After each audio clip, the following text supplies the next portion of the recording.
work now. Um, Welcome to Very Advanced InDesign Techniques, Part 1, Grids. Um, so I've written sort of a list of stuff we should cover in the first lecture, and then there's stuff that we could look at in the second one.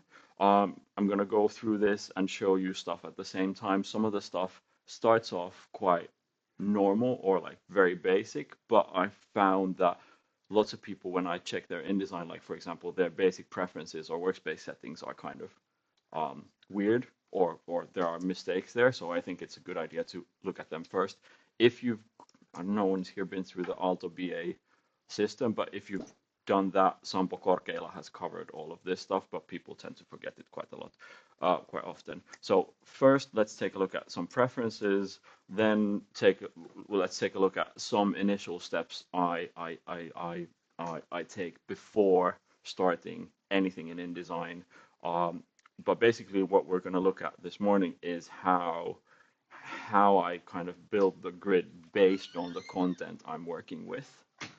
So what's important for me is I don't like just make a grid and stuff text in, but that the grid is somehow based on the content, on the text that is being designed. So there's this kind of dynamic between spitballing or jamming, eyeballing, and then applying a geometrical logic to it, and then going back to eyeballing. And I think this like dialogue between what looks good, what works in terms of numbers, what looks good is something that is very intrinsic to both like layout design, graphic design, and type design. But let's look at that in a bit. So the first thing would be to open InDesign. And I think it's best to change the preferences when you've got absolutely no documents open. So this way, if you change some settings, they will apply to all new documents as well. So the first thing that we can do is, let me put on Keycaster so you can see what I type as well. You can hit Command B to open text frame options. And here, one important thing is to go to the baseline options tab and change the offset of the first baseline. By default, it's ascent, which means the ascender height, so the height of the lowercase h, or the lowercase letters with an ascender. And you want to change this either to cap height, or I've heard some people change it to X height as well. So, but I think cap height is maybe better. So cap height is the height of like the uppercase T or the uppercase E, for example. This means that if you draw a text frame and have text flowing in it, the top of the text frame is flush with the uppercase height, not the ascender height. So you don't get this white space that you get, because often typefaces have an ascender height that is considerably taller than the cap height. If you know you're going to be working with a typeface with an insane X height, then X height might be your best bet. But by default, I would say cap height is what you want to do. Okay, then you want to open your preferences. So let's go through these preferences first.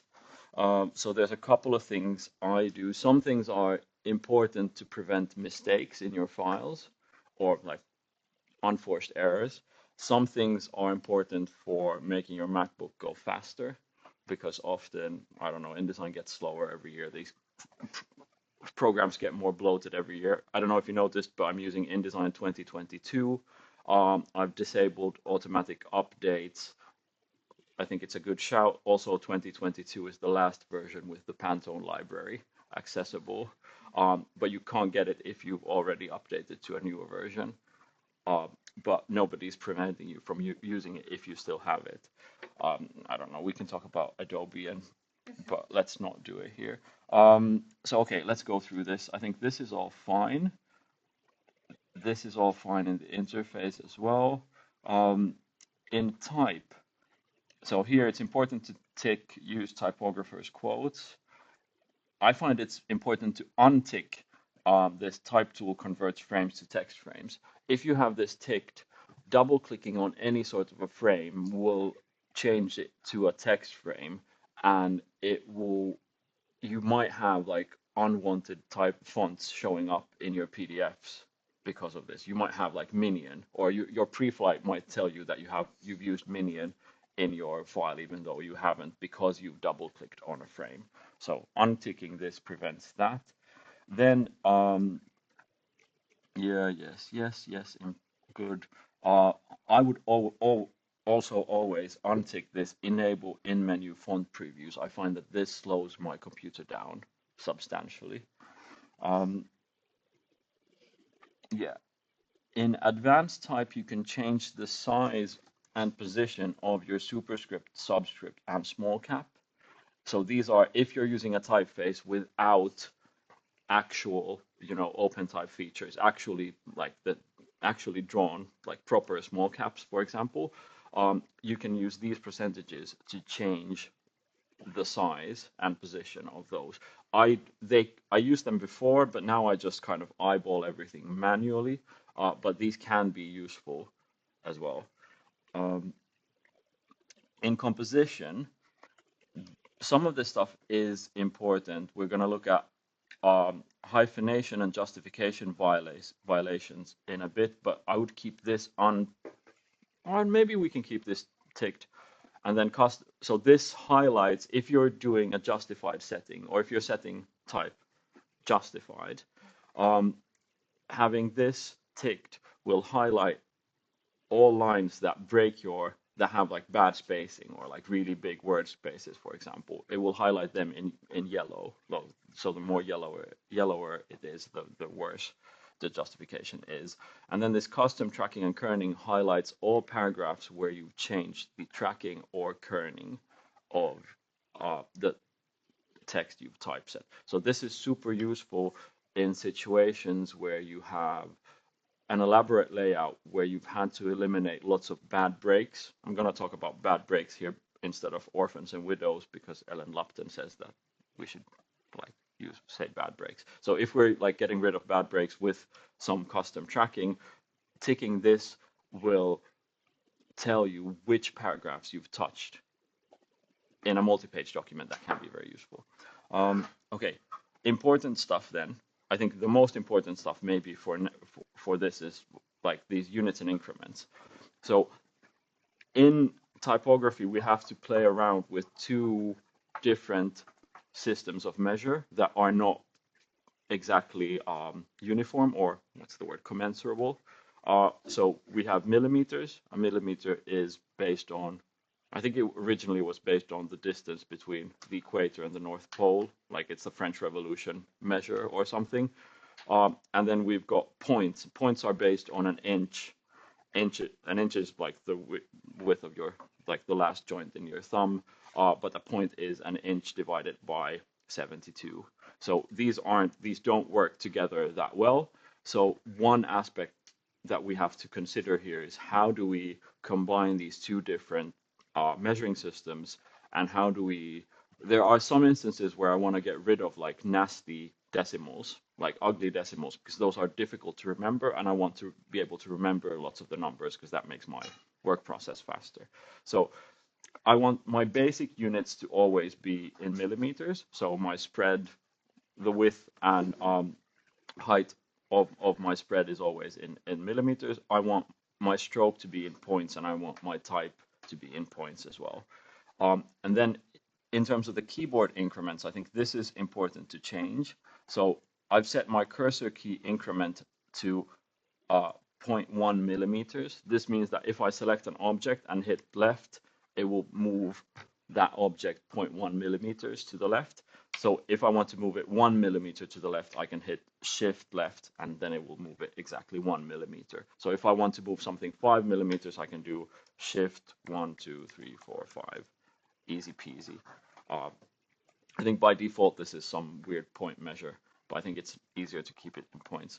Baseline shift and size and leading, I always keep them at 1, but I rarely use them. But then this kerning and tracking, I think by default, this is like 25 or something. That's way too much.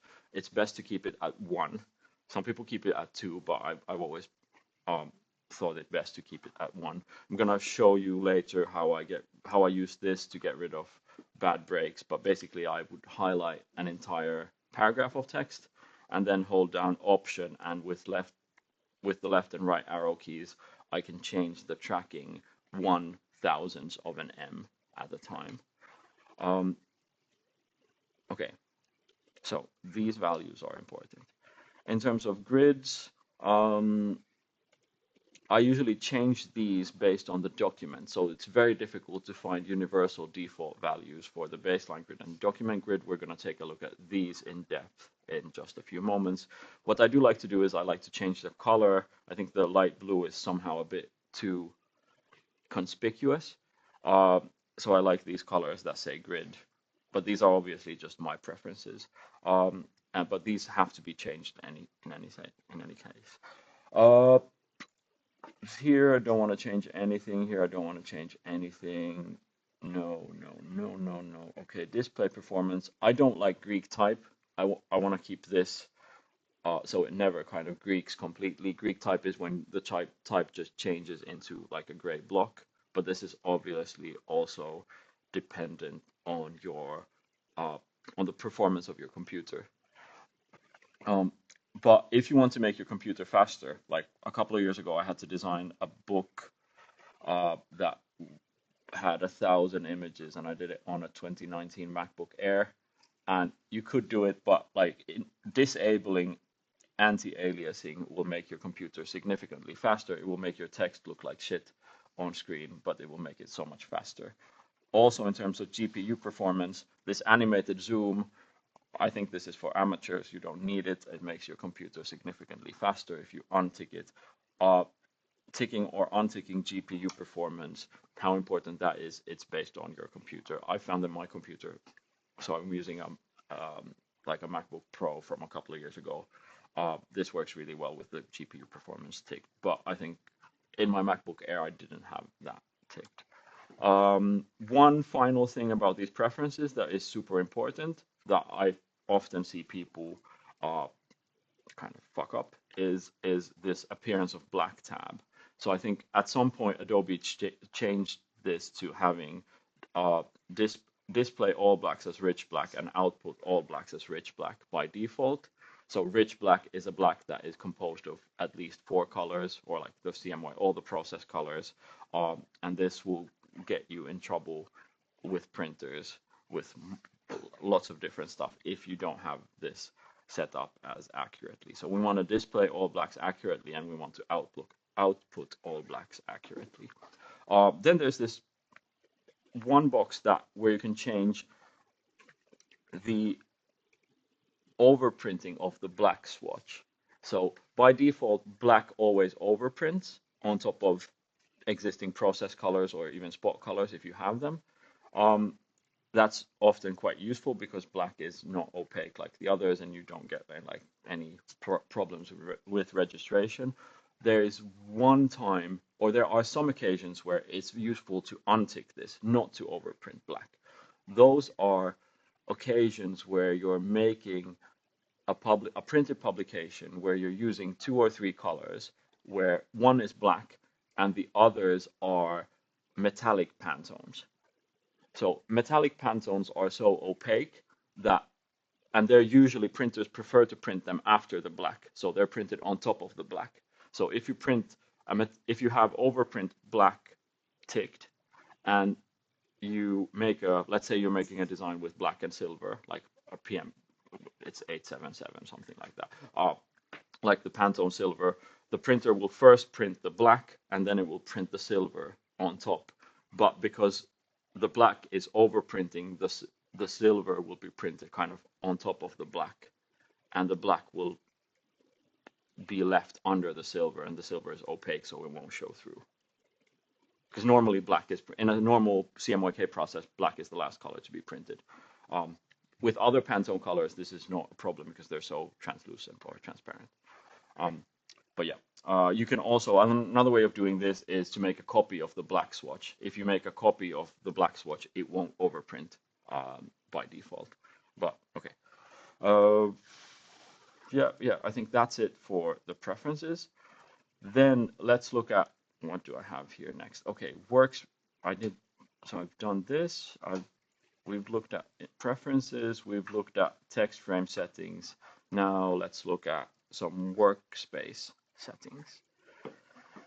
So, okay, let's make, I'm just gonna make a random A4 file here.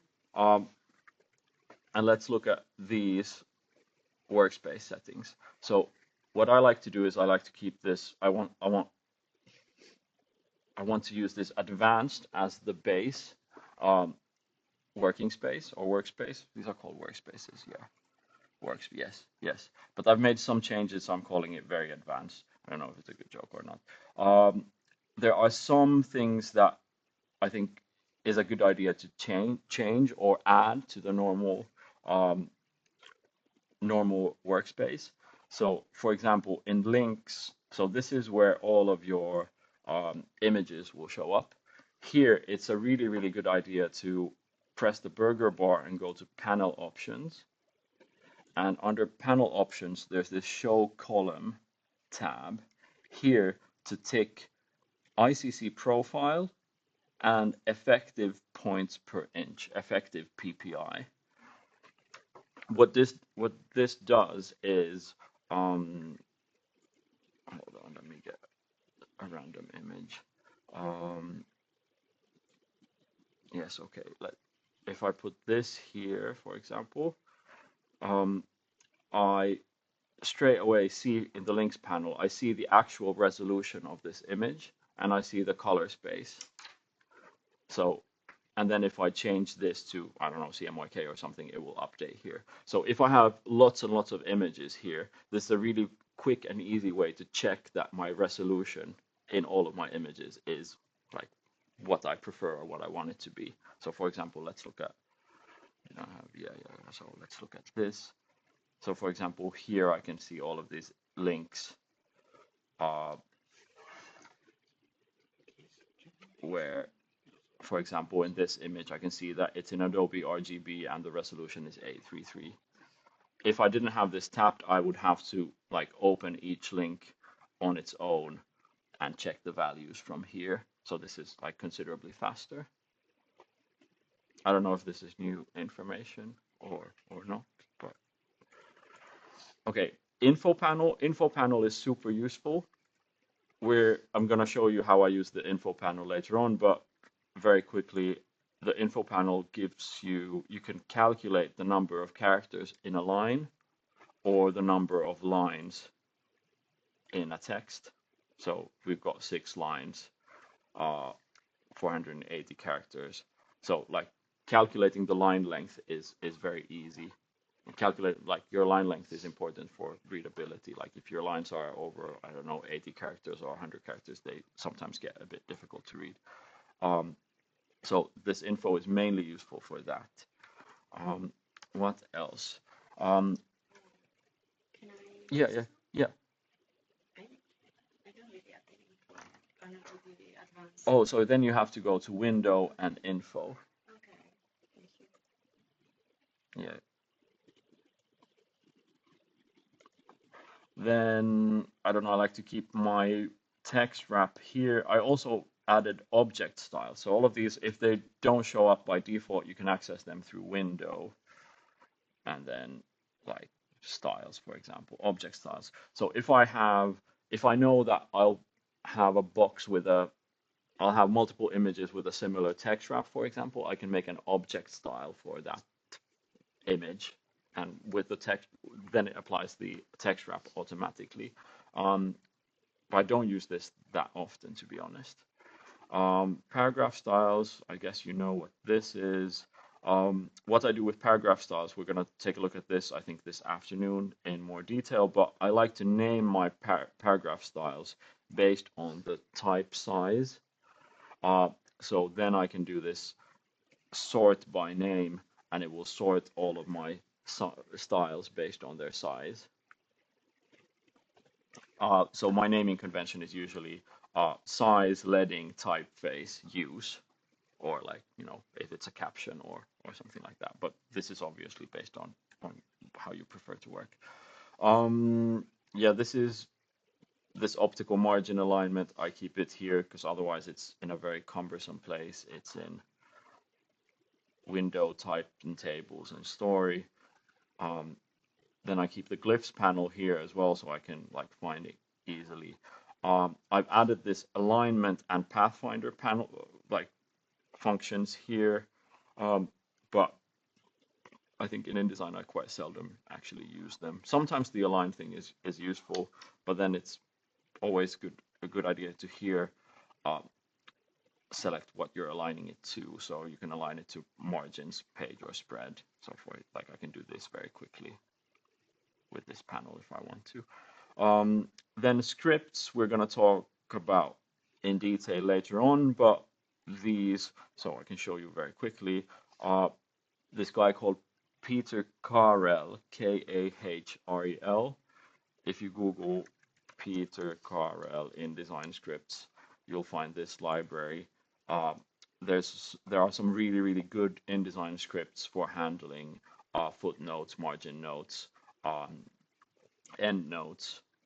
So there's a script that, for example, automatically converts InDesign footnotes to margin notes without you having to do any of the tedious manual labor. So that's why I keep the scripts here. So I've got like this side notes script added. Then the final two attributes and separations preview, they can be accessed through, hold on, window, output, here. Okay, here you've got attributes and separations preview. So attributes, you can change the overprinting of items here. So if I wanted to, I don't know, overprint, let's say I'm just drawing a box now here. Okay, if I wanted this to overprint, I can take overprint fill, and then when I go to overprint preview, no. Okay, now I'm in overprint preview. So this is over. So okay, so now okay, no, black is overprinting. Anyway, I think let's not spend time on this, but you can change the overprinting attributes of objects here.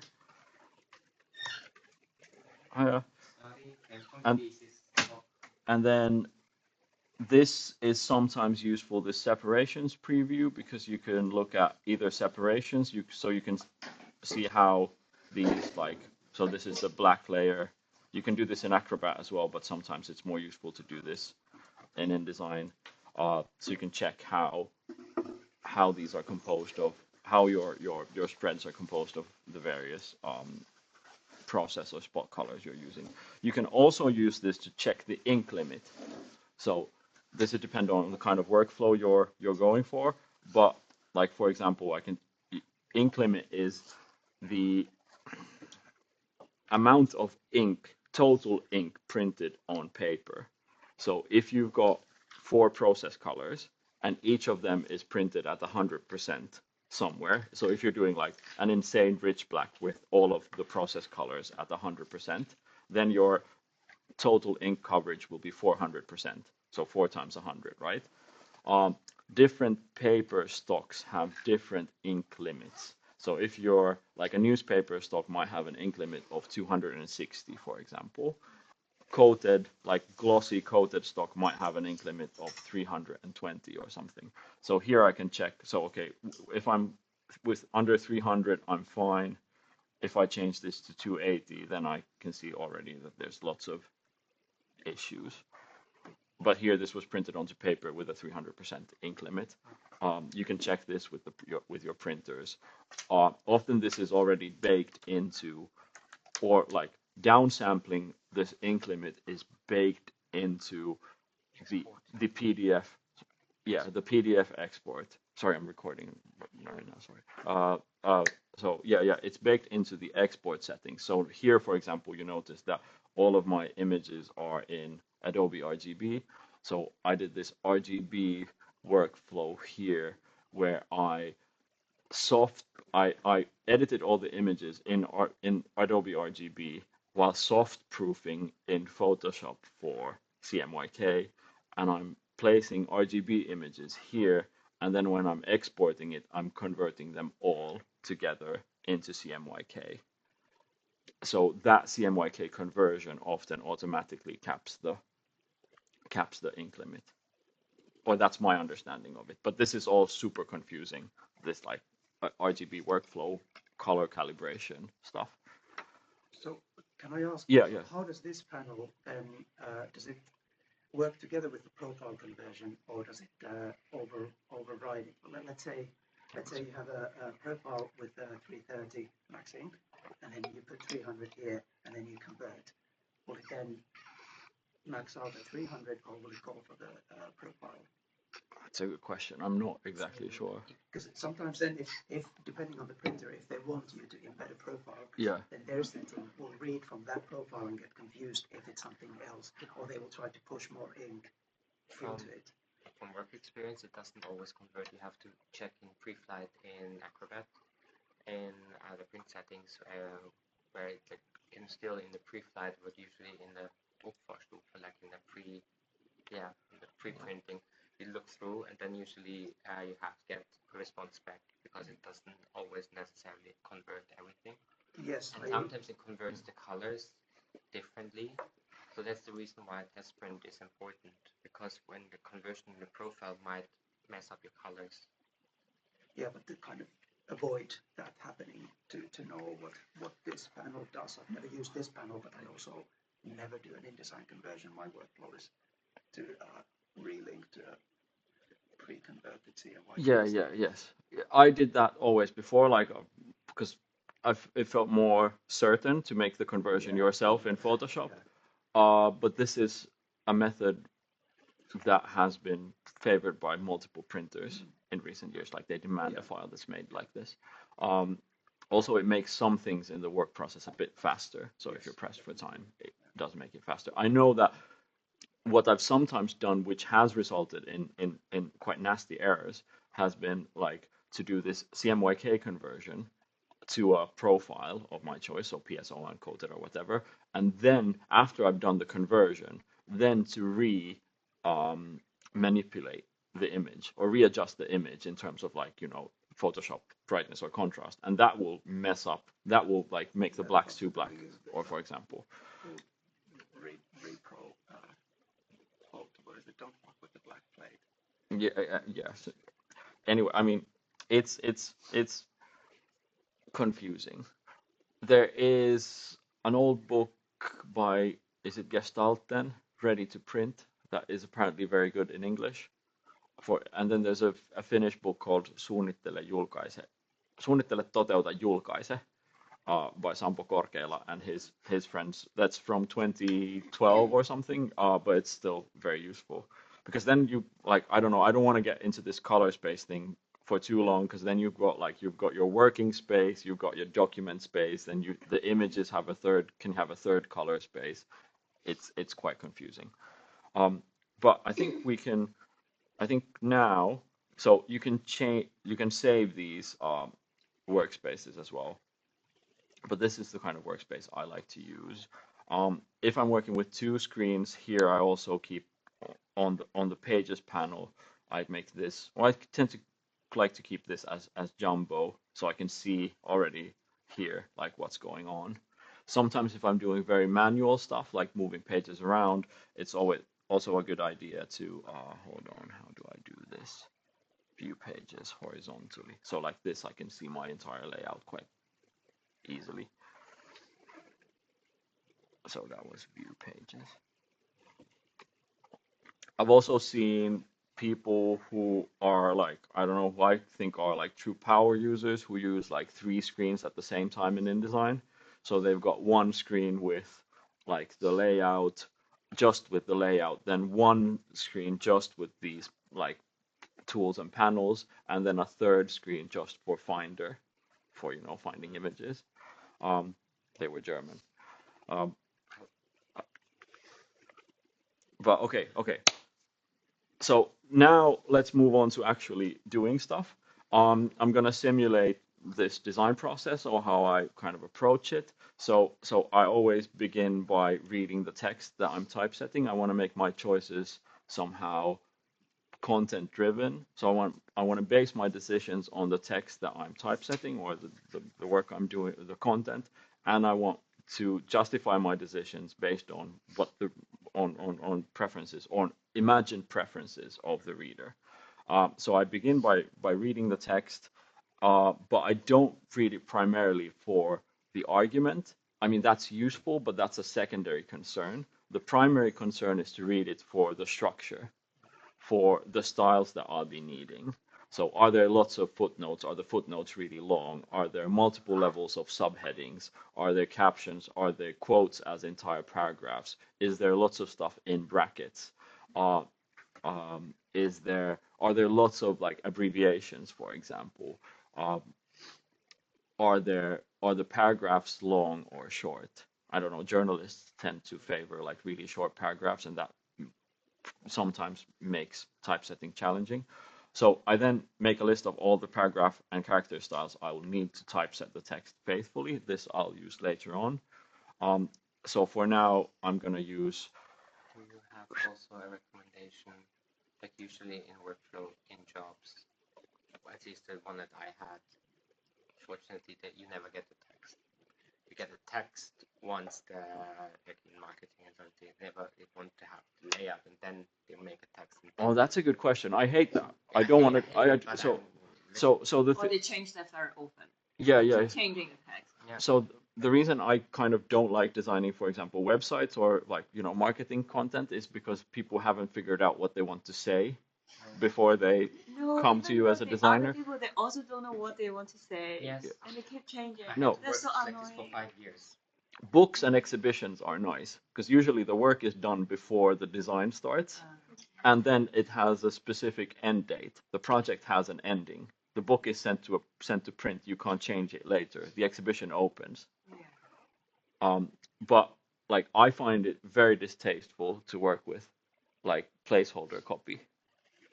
But I mean, this is something we have to live with. So they ignore it anyway. Yeah, but I mean, if they supply only placeholder, then by definition, I think you have to design everything twice, and that should be reflected in your compensation as well. But I'm not sure. More than twice. Yeah, okay. That's a contractual issue, how you bake that into your contract and how much you charge for revisions then. But okay, I'm gonna use this interview of where Juho Narsakka interviews Tiina Lehikoinen. It's from the coming issue of Tuli and Savu, but it's a Finnish language interview, so we can take a look at weird intricacies of Finnish typesetting or Finnish language typesetting later on. But it's also an interview, so interviews are often very nice in terms of what you can do with the layout. Also, it's got like stuff in bold and in cursive. There's a what's an ingressi in English? A lead copy, a lead paragraph. Yeah, lead paragraph, right? Aku, help me out here. What do you call in a tabloid newspaper when the first paragraph is in bigger type than the rest? A what? No, I think it's yeah, maybe it's the lead. Let's call it the lead. no idea. So I'm going to use this. We can also take a look at another, if we have time, we can take a look at the first chapter from the book by Jyrki Siukonen called Vasara ja hiljaisuus, Hammer and Silence. It's a slightly more academic text in the sense that it's got quotes and footnotes, so I can show you what to do with the footnotes with this. So the first thing after reading the text I would do is I would then decide the format of the format of the publication or the size of the page. This is important because this, I mean, has consequences for how much it's going to cost to print it, where you can print it, how it's going to be bound, etc. But these I kind of want to decide first. So I want to kind of imagine the physical object and how that works. But also in terms of just the layout, the format is the sort of board that I'm playing on. So what I like to imagine this as is like me playing a board game, or me like making a puzzle, or like playing Tetris, or playing a game. And in order to play a game, you need a board. You need some sort of like a surface to play on, and that's the format. So quite often this has been decided for you by the publisher or something else. But for now, let's go with actual Tulian Savo size, which is 150 by 245 millimeters. So, okay, I'm just gonna, in InDesign, I'm gonna make a new file that is 150 by 245. I'm gonna make it 4 pages for now with facing pages ticked. This way I'll get, facing page, I'll get spreads. Margins can be whatever for now. The bleed, I think 3 millimeters is the normal bleed. Let's keep it like it is. Slug, you don't have to kind of do anything to. So then just let's hit create. So now I've got a 4-page document. So the very first thing I would do is, after figuring out the format, I would then figure out what kind of body copy I want to typeset. So what's the typeface, what's the cut of that typeface, what's the point size, and what's the leading. So the size and kind of vibe of the body copy is the other fundamental measure that I use in designing. So you've got the board, and then you've got your, pieces on the board, and the basic unit of the piece, or if you think of a, like a Lego, like a Lego plate, like a flat Lego plate that you build onto, you've got these like, they're not dots, what are they called? You mean the knobs? Yeah, they're knobs. Yeah, the knobs. So this kind of dictates the size of the knob on the page. So to choose a typeface, this is best accomplished by looking at prints. Even though like the resolution, the points per inch on a Retina screen is equivalent to a printout these days, I guess. But it's still better to look at them in print. So I would take like let's open this with maybe just text edit for now. I would take like a random sample paragraph from the text that I'm typesetting. For example, like let's do this 1 question answer pair. I would paste this in here. I would do some very rudimentary design. So let's do this like this backdented thing where these are the initials of the people talking, but I'm not doing that much. I'm just trying to figure out what size looks good. So then I would copy paste this here like 4 times. You can do this more than 4. And then I would change these to, like, I would already normally in this position, this stage, I would have an idea of what I want to do. So like would have an idea of the typeface. So for example, we can try out, okay, let's try Ladna by Andre Paat. Let's do Ladna. Let's try regular, and then it's quite a small format, but this typeface has a massive X height. So I'm just gonna try out what this looks like when it's like, for example, 8.5 and by 10. Now the line is a bit long, so maybe I'm just gonna do that. But basically this is just eyeballing. I can also copy this. I don't know if you guys know how to use the eyedropper, but I can just copy this style onto this by using the eyedropper. So I'm highlighting this text, or I'm highlighting the text I want to change. Then I'm selecting the eyedropper, and then I'm clicking on text that has already been formatted somehow, and it will copy all the formatting options. So much time wasted. Oh my god. You're not using paragraph styles and such? Not yet. Okay. No. I'm like, I want to build the paragraph styles later on, but I might, in order to remember what I'm doing, I might do this. I'm writing Ladna regular 8.5 by 10 here. And then here I would, if I'm still interested in Ladna, I would change this to, let's say, what it would look like if it were 9 by 11.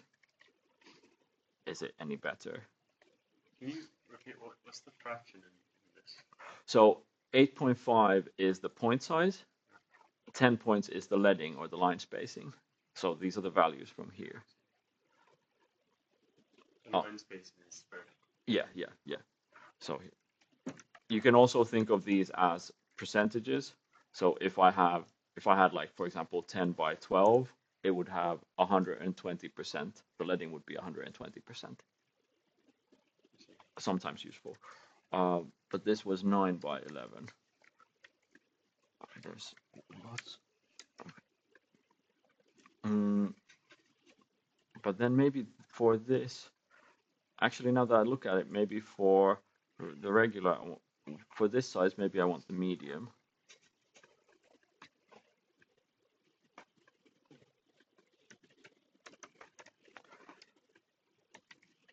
And then for here, let's do this, for example. Let's do a serif. Let's do 9 by, maybe 9 by 12, yeah, slightly larger line spacing.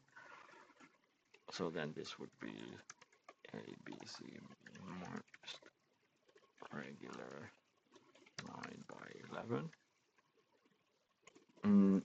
And then for this, actually, should this be, is this better if it's medium? No, let's keep it regular. And then for this, let's do a third typeface. Let's do styrene A regular. Oh, looks big.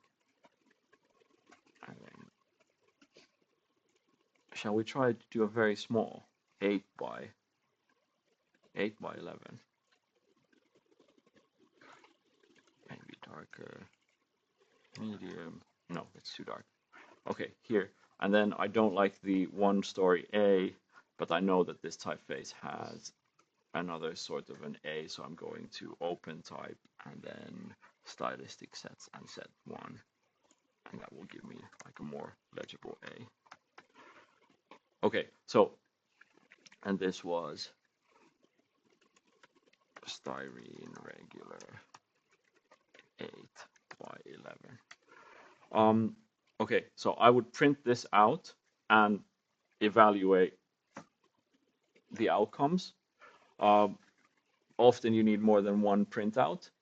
Like, it's worth here spending time and effort printing out different combinations, different styles, to see what looks good. Because if you change this later on, there will be a lot of work. You'll have lots of cascading effects, or consequences for everything else, because this is one of the fundamental units. So I want to settle on the size of the body copy and style of the body copy quite early on. Quite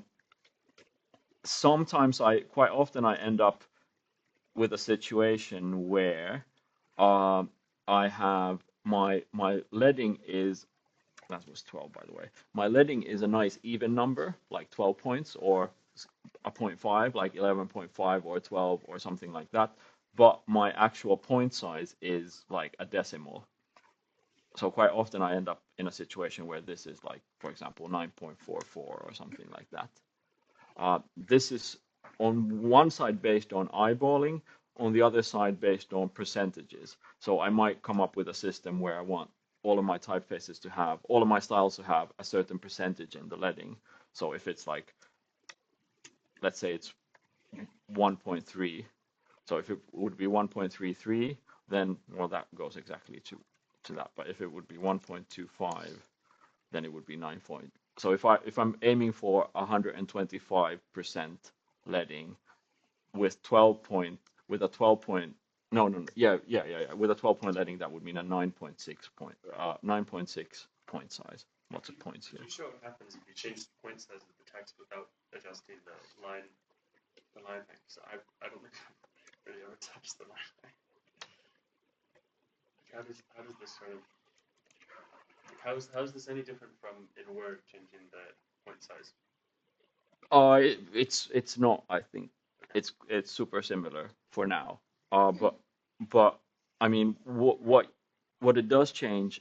So for example, if I have 12 by 12, then the point size is very large vis-a-vis the line height. So you get like a weird typographic texture.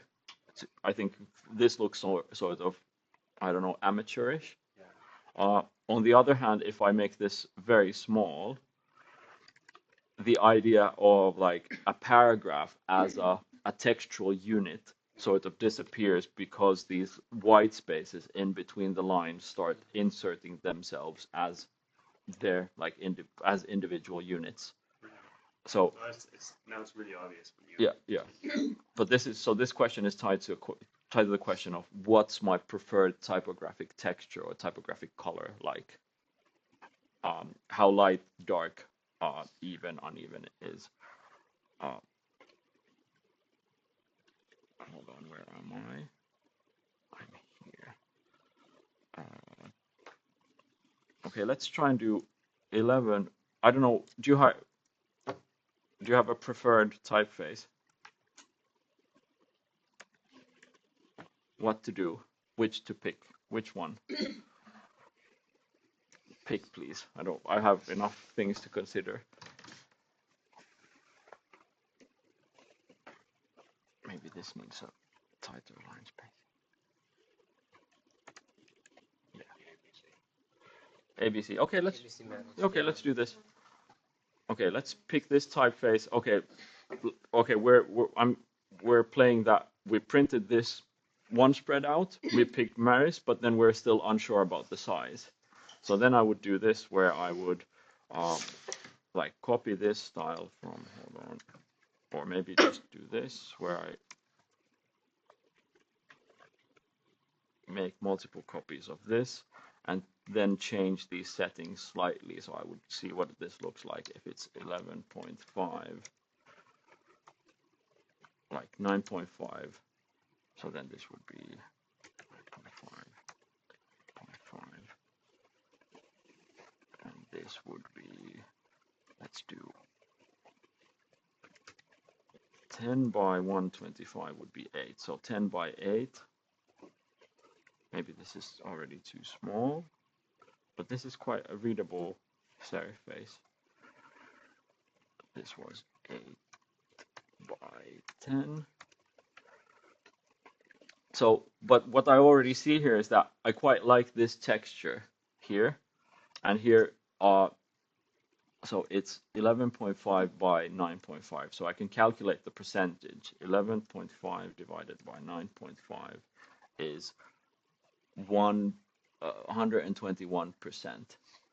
Maybe if I wanted to be exactly 120%, I could do this. So then it would be 9.6. So let's do 9.6. So now this paragraph and this paragraph have the same relative relationship between the line, between the point size and the leading, but they're different sizes. So it has some sort of like an effect. So here, let's do 8.5 here, and then do 8.5 by. So then that would be, hold on, is that, if I do 8 times 1.2, that's, I should do this, should be 9.6, that's too small. Hold on, no, I want the leading to be nice and even. So 10 divided by 1.2, 8.3. 8.3.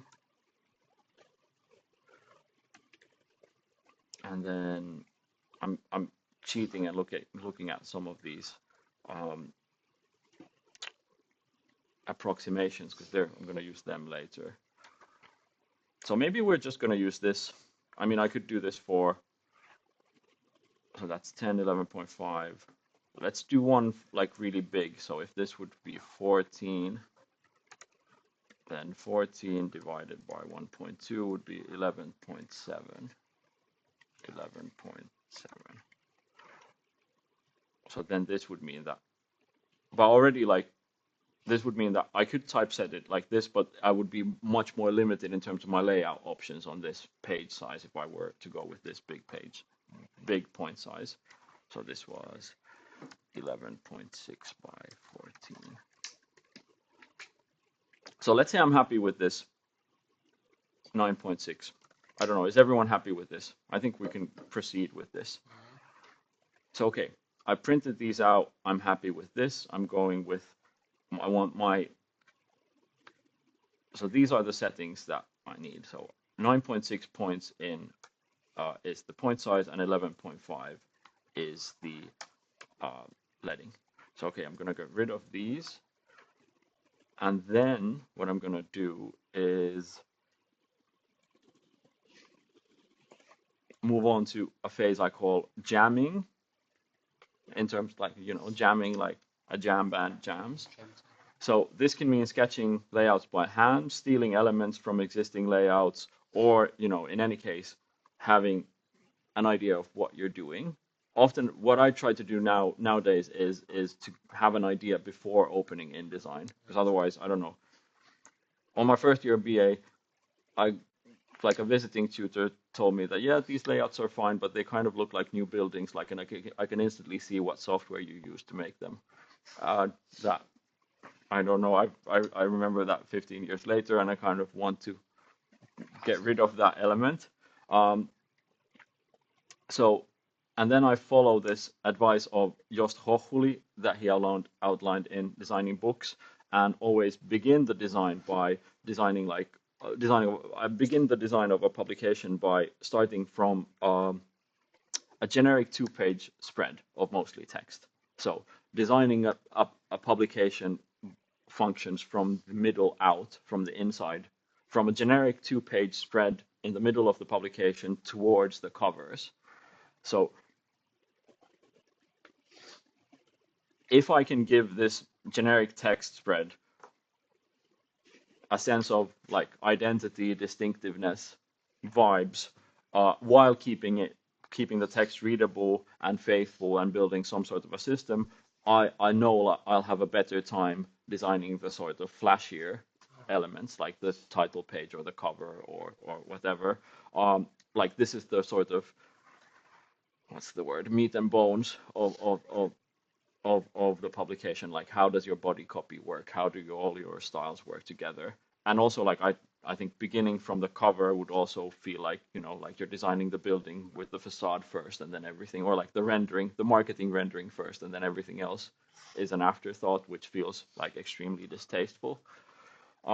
So what I would do to jam, I've got this. Maybe I can save this as a paragraph style to begin with, but I'm just gonna call this paragraph style 1 for now. Are you also using alpha is English character spacing? The one.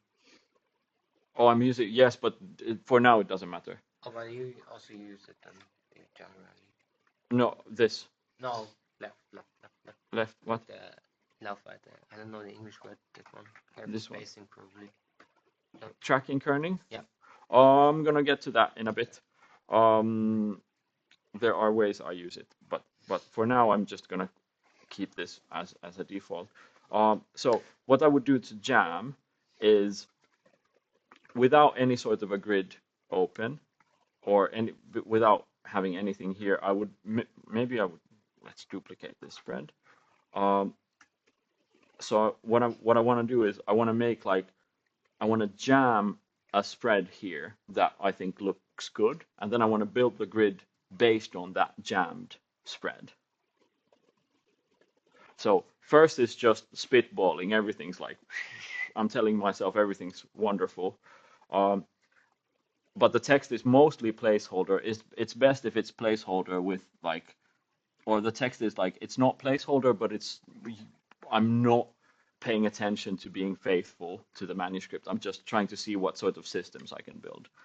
So I'm copy pasting a bunch of stuff from here. I don't mind that I'm gonna miss out, like all the bolds and italics are gonna vanish, but that's fine.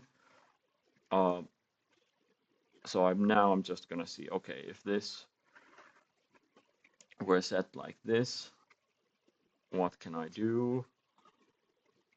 So now it's just like raw text. It doesn't look very like animated or anything. So what I'm first gonna do is I'm gonna add tab characters here. I always keep this show hidden characters on, by the way. So this way I can see what I'm doing. I can see what sort of things I'm adding here. So for this, maybe this should be then like that.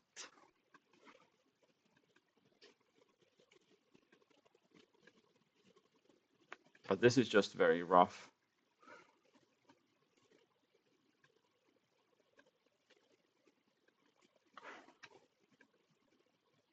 But I already have I can get the idea of what styles I'll actually need.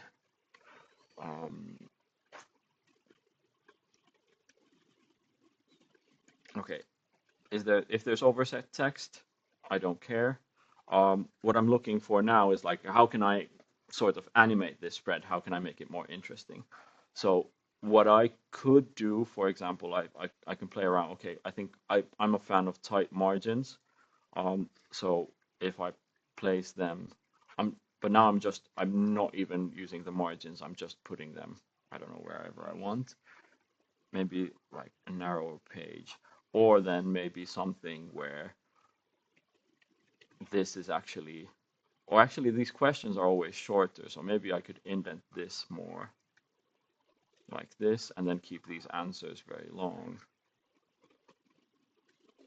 So this could be one way of going about it.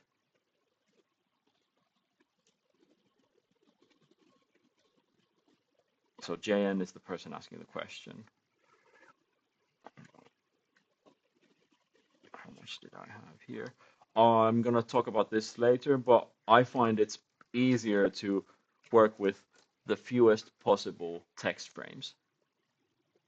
If you can build everything inside one big text frame using indents and paragraph breaks and column breaks, split columns, stuff like that, you'll be much faster in actually building the layout or typesetting the text, and you'll have fewer problems with like overset text of not things not fitting into boxes.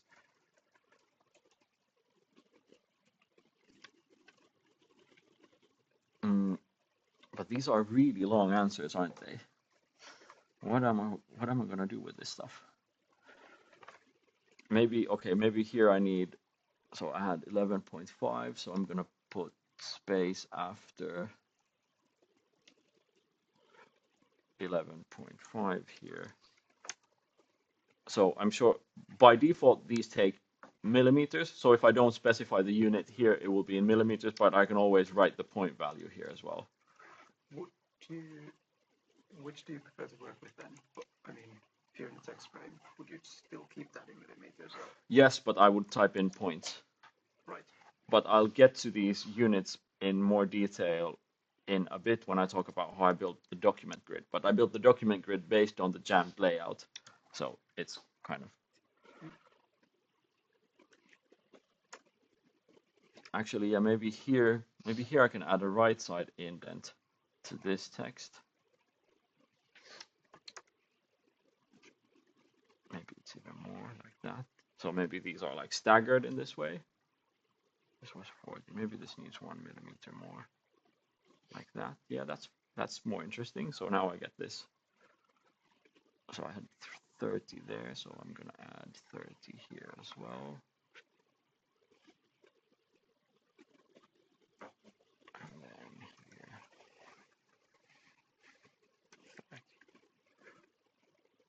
But then, are these the same width? So this is 130 mil.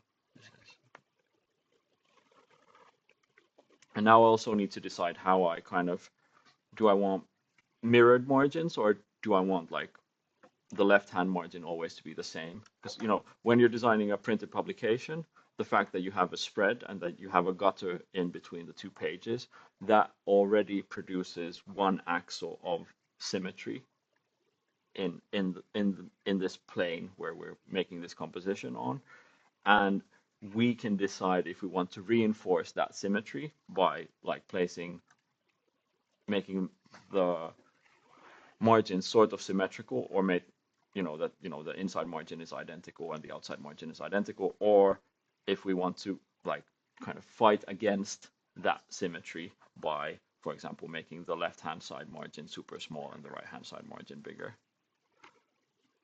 So maybe I can even use this to make 120, maybe 100. Let's do 125 and then do this 125 as well.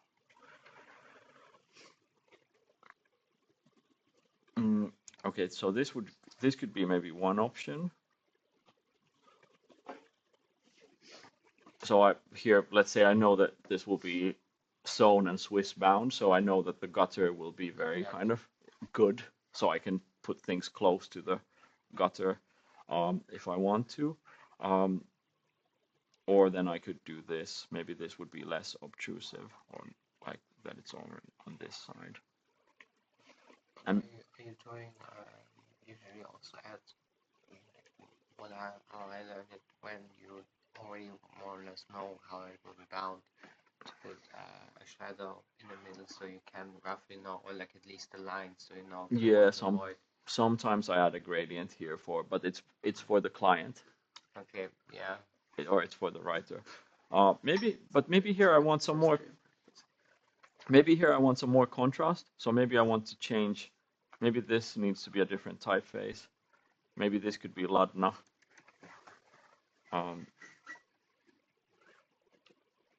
But I want it to be smaller. So okay, let's change this to Ladna and figure out what. Okay, now I want to figure out if I'm mixing Ladna with Marist, I want to mix them and match their X heights.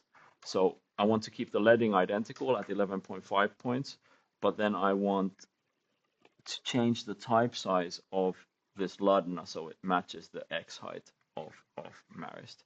So then let's see. I can add the letter T here because the T is an easy letter to check the X height. So then it would be 8.5. Is the 8.45? Yeah, that's perfect. I'm gonna make this a character style for now, so I remember it. Ladna 8.45.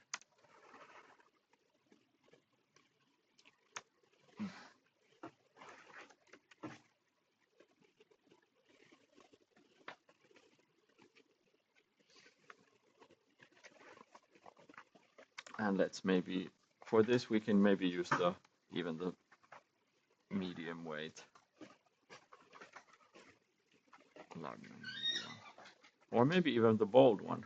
Let's use, oh yeah, this is chunky. Let's do this.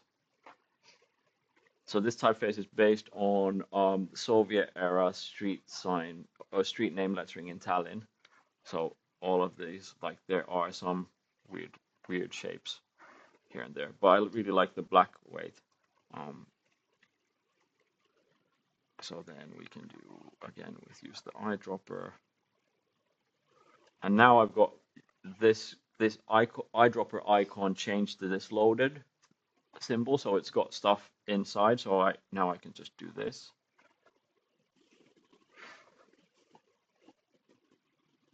Okay. Okay, so this could be one way. Okay, let's add a page number.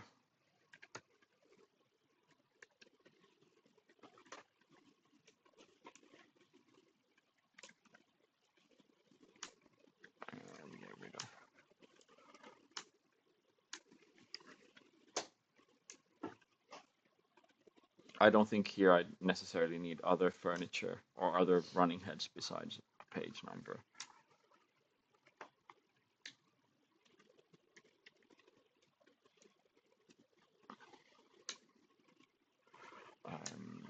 Is that a nice place for the page number? Shall we try and put the page number in between or in the middle? Like this. So now I'm drawing like a really tall text frame and going to the text frame options and changing the vertical justification to center. So this is the fastest way for me to do this. And this is also like, I can look at this spread and say, okay, there's good stuff, there's bad stuff. Maybe it's not as interesting, but if I want to move these to the bottom, it's super quick to do this. Like this. Maybe actually this looks nicer, just to keep them on the bottom, and then maybe keep them like this. Yeah, let's do this. Okay, so this is, let's call this route 1. Let's make a second one to see what it. So for the second one, this is still just jamming. For this one, maybe I'm fine with these sizes, but I want to put them in sort of columns. But I think, actually, I can show you that as well. Yeah. Okay, let's do this. I want to make a 2-column thing here with the questions on the left-hand column and the answers on the right-hand column. So I'm gonna make this very big. So maybe 100. This was a 5mm margins are maybe the smallest margins I have the courage for. So now the text frame is 140mm. The page was 150mm. Like this, I'm gonna get rid of all these indents, and I'm gonna do, hold on, 10 here. Yes. Okay. So now it's like just filling the space. But now, if I want to make this into a 2-column thing, especially with like the question on the left side and the answer on the right hand side, like I think at least before I would make it, I would have done it in the way that I just copy, like I cut these answers away from here, and put them like this 2 text frame thing, like this, and then have multiple text frames where this works. But I'm not sure if we can do this with a split column. Maybe, oh, these are really, really long. Oh, no, hey, I got an idea. Let's do this. So I think we have to now break up this system, at least in this phase of planning. Let's do these embedded questions. This is again the software guiding my hand because I didn't really know what I was gonna do. So let's do this and then add a text wrap here, like this.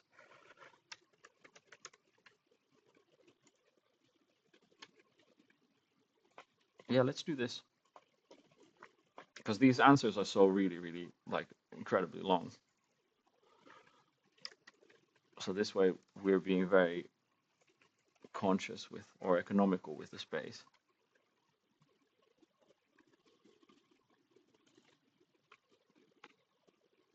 But I don't know, this is a very difficult system to pull off with just one text frame. Like I don't know how to do this. Like I think maybe you could do it, but it would be very difficult. So then, hold on.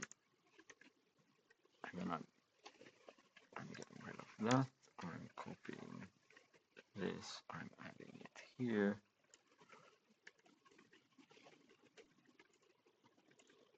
But this is longer. Oh, this is interesting now. So now I have to.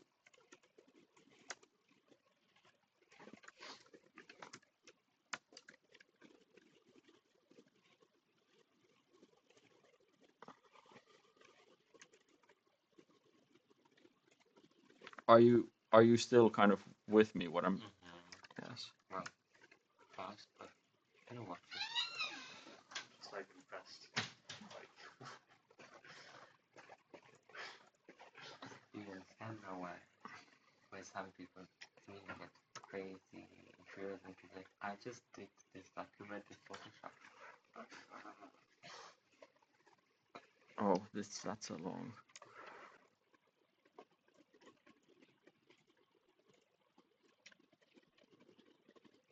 it's like editing a photograph, but And then,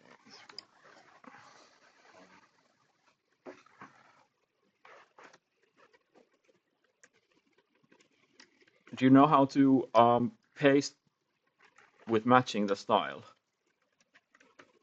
If you hit Shift Command V, so here I copied this text with this Marist style. I'm copying that, and then I'm pasting it here. But if I hit Shift Command V, it will match the style of the text frame I'm pasting it into. Okay, so now we've got 2 options. Which do we think is more interesting?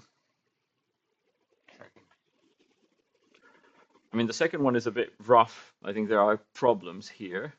So there are things that like would need to be addressed, and maybe the line gets a bit long somewhere. If down the line you have long questions and short answers.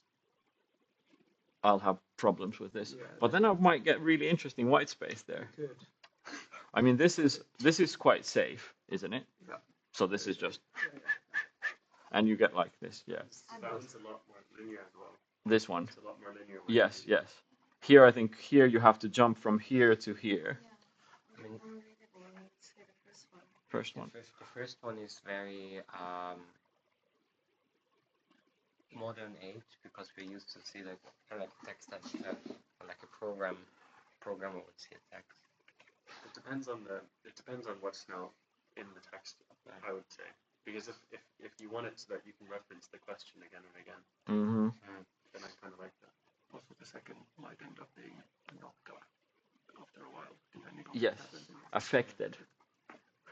Or Whereas the first one is kind of, it's so basic. yes. But yeah, I mean, definitely. I wonder if we can make this a bit more nokkela, or this we might make this a bit less nokkela. Like too clever for its own sake. Such a French concept. Smarty pants. Yeah, smarty pants drawing attention to it. Yes, this is an old man thing as well. Like when you're at least in your me in my 20s, I tried to make everything as clever as possible, as convoluted and complicated as possible, and now I kind of favor, So what do you feel when you look at that stuff now? I feel like there's an elegance to taking the easy way out. You know, we live in a world of limited resources. This is very elegant and At the same time, this is the last freelance job I did with a really convoluted grid. Yes.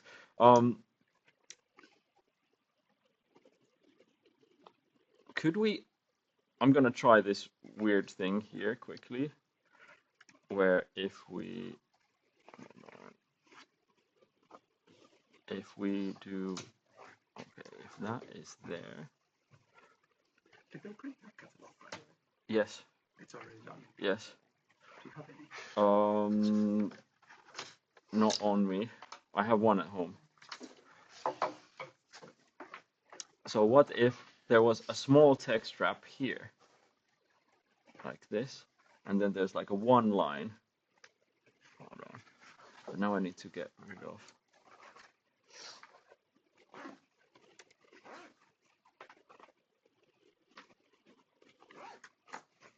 No, like this. So there's like some sort of. Let's try this. You know, it's sort of an in between. it's an in between, and it's a nice referencing how dialogue would work. Yeah. It's not just everything in a So- line. It's like two people sitting next to each other. So I want this like gutter here. Whispering area. So I'm just gonna build this quickly.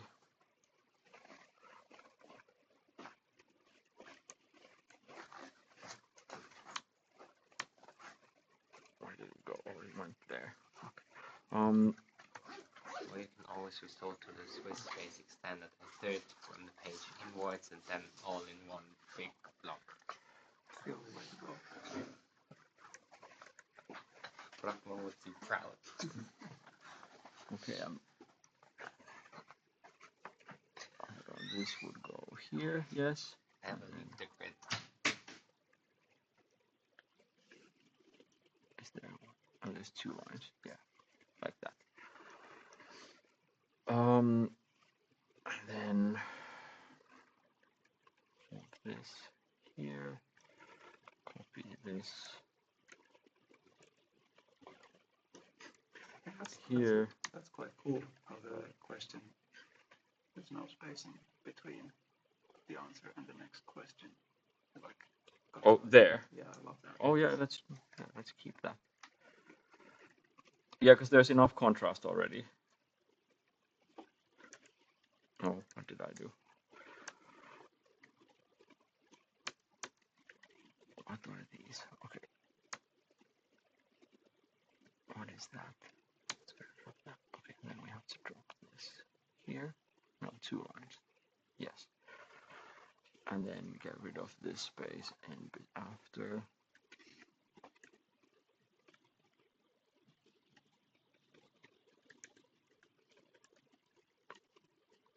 No.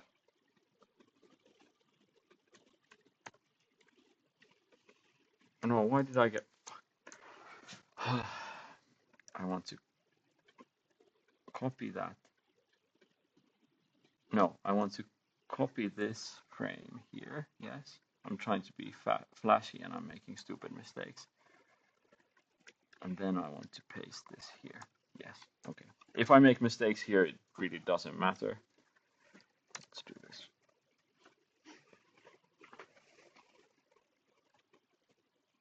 And let's get rid of the hyphenation. I mean, it's very rough now, but at least there's some sort of a system here. Okay, let's use this as a basis and then move on. Maybe here, maybe this, maybe 20 millimeters here is enough. Because this looks somehow...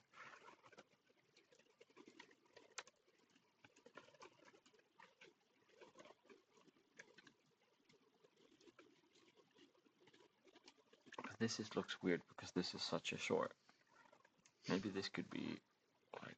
Oh, maybe I can play with the length of the question. Yeah, okay, this is... I mean, this is good enough for now. So, okay, this is what I've jammed. Now I want to build... Okay, moving on. How do I build the grid from this? This is sort of, okay, this is the vibe I'm going for. Now I want to make this systematic. So now we're moving to the phase where we're moving on from eyeballing to applying a numerical logic or geometrical logic, and then we're re-eyeballing later. But okay, what do I want to do? I'm copying all these elements from here, and I'm pasting them onto the parent page, like this. So now I've got... It looks a mess here because everything's here on the parent page, but I want to build the grid onto the parent page, and I want to have these here. So what I do first, I hit Command K, and I go to... Hold on, where are we here? Okay. After I've jammed to a point where I feel like I have something interesting or worthy of further effort, I move on to designing the grid. I base the grid on the eyeball layout. This makes me feel like I'm making content-based decisions. And then I start by adjusting the document grid increment to the leading of my body copy. I base the vertical increments on the exact leading in points, and the horizontal increments I round to the nearest 0.5 millimeters. This is just for me because it makes this slightly easier. So some usual... I've stolen this from Derek Birdsall, who was the most famous book designer in the UK in the pre-digital age. And at that time, like, making these approximations was a necessity because making the calculations manually was very difficult. So, but I find that this makes the job slightly easier for me. So what I do is I go to the preferences, and then the horizontal... Hold on, horizontal lines go like this. Yes. So horizontal grid lines, I want to keep 11.5. Let's do 11.5 times 2 because I've got 2 subdivisions here. So it's 8.114. And then here, I'm just going to round that to 8. Let's see if they were the right way around. I can never remember this. So 11.5 points is 4.057 millimeters. So if I could just do this. I mean, that's fine as well. And then I could do 4 millimeters and 1. So this will give me a grid.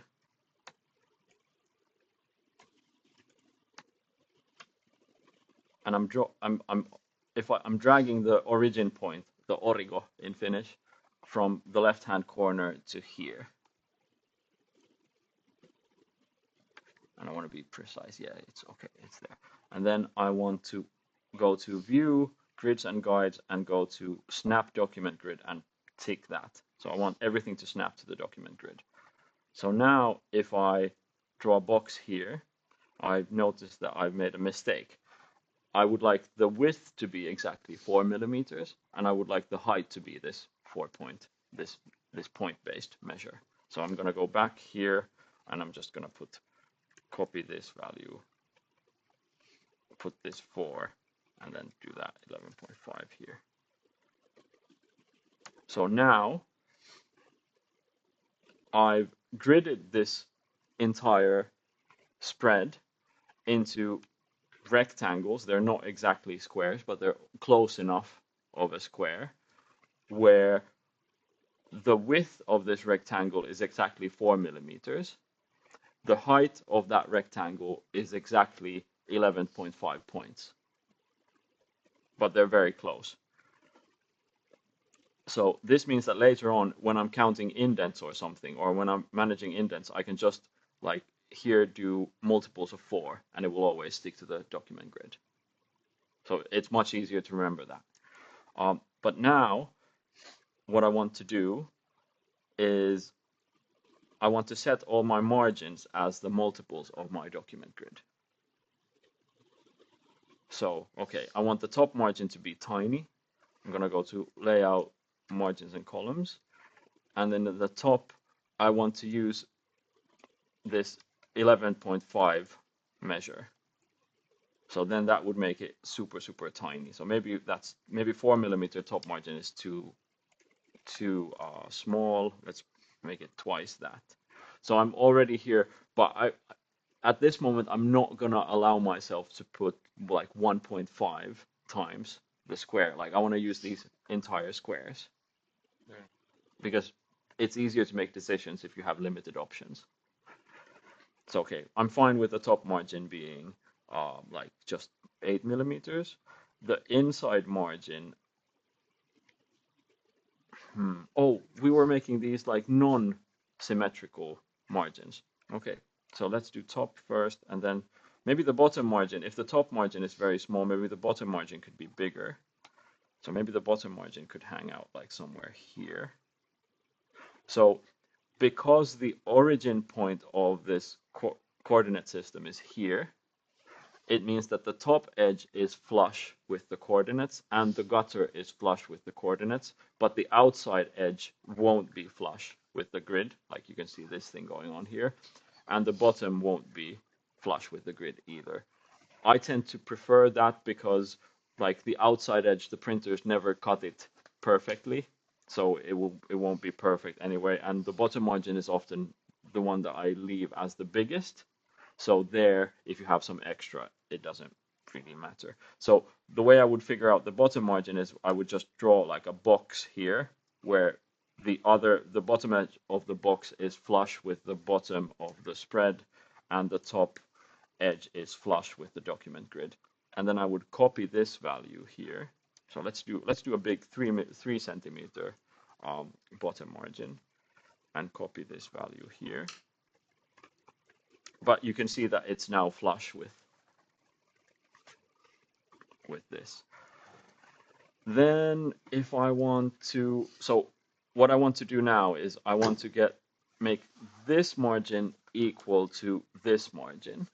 And I want to make this margin equal to this margin. There's no super easy way to do this in InDesign. What I have to do is I will have to select one of these parent pages, not the complete spread.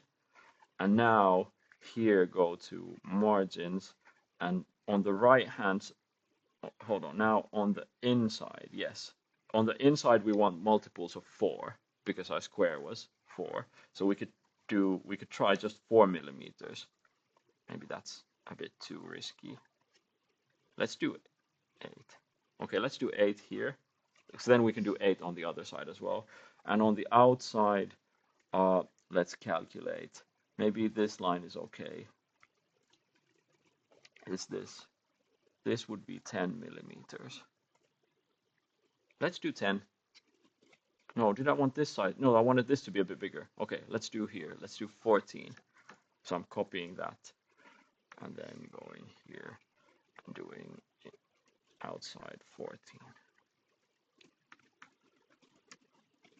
So now on the left-hand page, all of these margins align perfectly to my document grid, and the space within the margins is like a nice round, or like fits the squares. So I can calculate that, okay, now the space that I have within my margins is exactly 128 millimeters. I'm fine with that. But then I need to do it on this side as well. So then it would be, and now because the format doesn't align to my document grid exactly, I have to do this thing where I approximate. So this was on the inside, it was 14 on the other side, but 14 doesn't quite work here, so because it doesn't align to the grid. So maybe I could do either, and it's actually right in between, so I could either do 12 or I could do 16. I'm gonna do 16 for now. And then on the outside I had 8 here, so actually this, so it's 8 would be here. 6 is 6 to, let's do this is,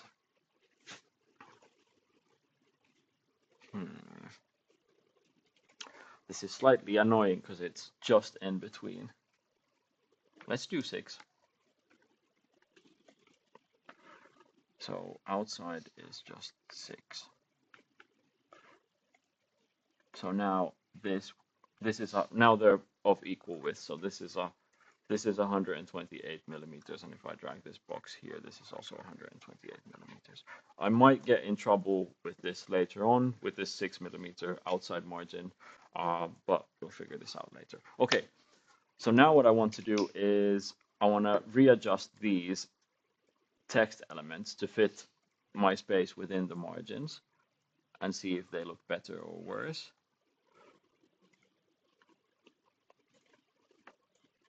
Maybe this needs adjusting.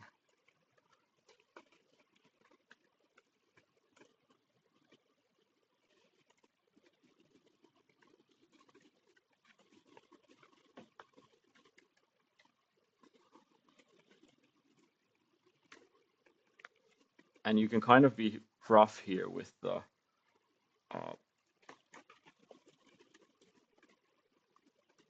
like, it doesn't matter if you get some overset text or anything. Like here, it's nicer to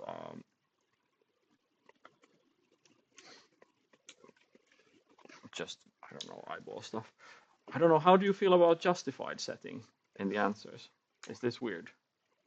I mean, I do get problems here. Any opinions, justified or rag? I like rag when it's done right, so there's the Okay. the rhythm behind it, the in and out, in and out. Justified text. Yeah, maybe also for finish it's a bit hard because you end up with having a lot of Finish. breaks. Finish is hard anyway. Yeah, but similar to German with long words, you end up with a lot of breaks, which is not pretty.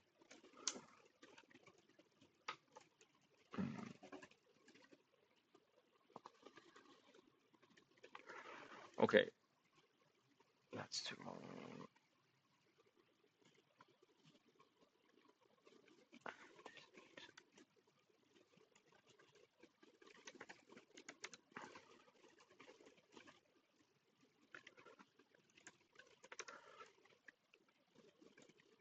Okay, I'm this is still okay. Now I can already evaluate if this is going in the right or the wrong direction in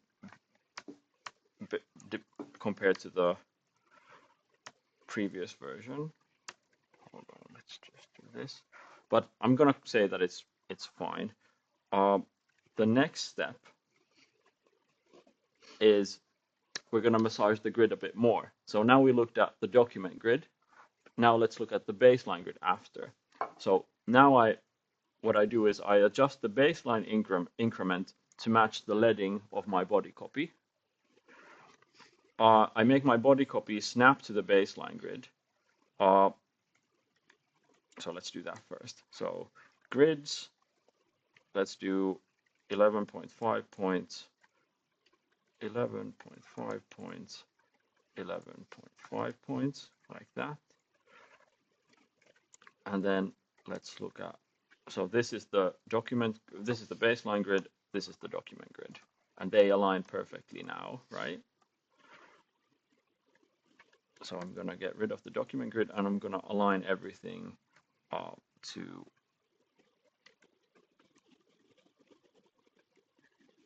this. I'm gonna get into trouble here because I've done a bad job. It's slightly messy, but it's easier for me to control what's going on here.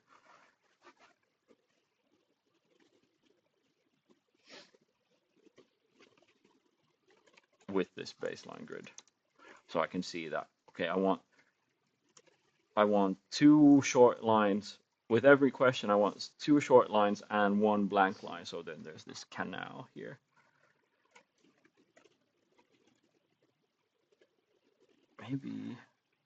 Maybe these can be sometimes longer, sometimes shorter, these questions. Maybe that could be interesting. Hold on, where does this go?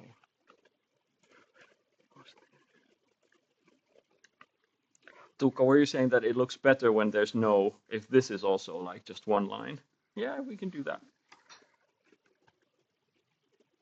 So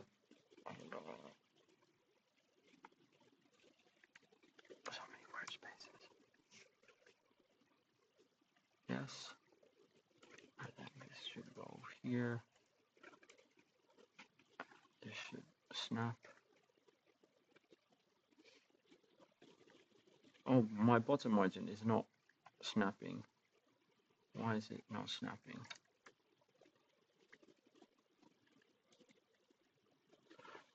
Hold on, what's going on now? Why isn't it? Why is my baseline? Oh, what? Oh, I hit. Okay, yeah, okay. I hit undo in the wrong spot. Yes.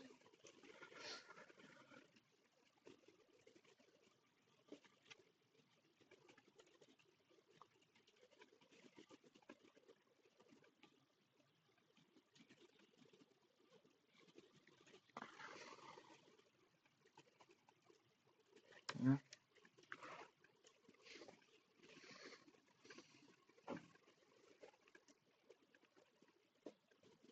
No, I don't like when it's clashing. It needs to be.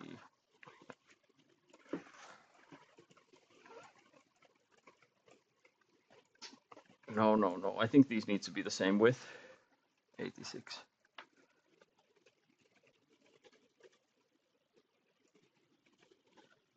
Yeah, it's nicer. But now I think I need the gap.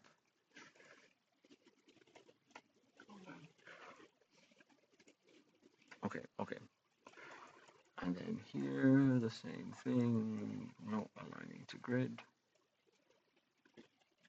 Aligning to grid.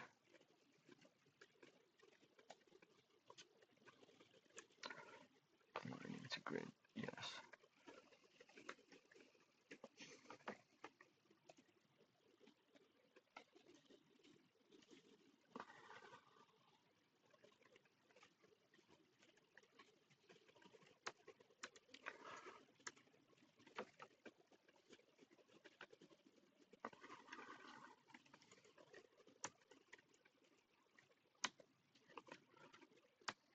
Yeah, okay.